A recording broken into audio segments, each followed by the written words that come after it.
Let's understand the application of friction in daily life. I have two types of slates. This one is slightly smoother and this is rough. Now if I write something on this, I'm clearly able to write because on the rough spaces, the chalk particles are fixed up.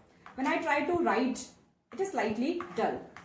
But here it is very bright. So in this case it is bright because the roughness is more and the particles are embedded into it. But here it slips over.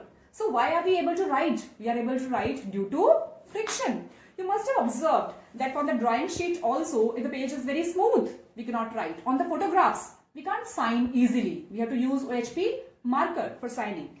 On this paper, I am able to write due to friction. And I am able to erase also due to friction. You can see these eraser particles, rubber particles are removed. So they are taking it along with it. So they are also able to remove it due to friction. One more thing, these caps, you can see this is rough. Here, this is rough.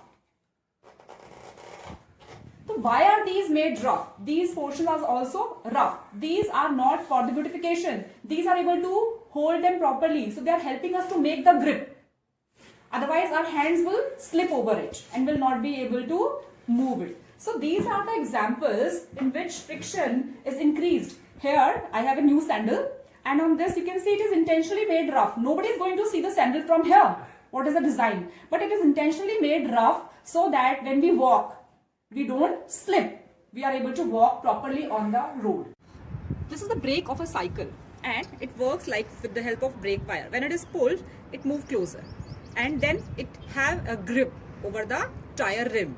So these are made up of rubber because rubber has a better grip and that can hold the moving tire. Along with that, you can see that these grooves are made on this to make it more rough so that it can walk properly. It's a toy cycle. But when we take a bigger vehicle, the scooter or bike or car or maybe truck, you can see that this roughness is very high so that they can move easily without slipping on the road. The road is also made up of concrete to increase the roughness. In the snow-covered areas also, the car cannot move easily. They skid. And to avoid that, the sand is spread over them. We cannot walk on the soapy water. At times also, on the water, when we walk in the rainy season, we may slip. So friction is also important for walking.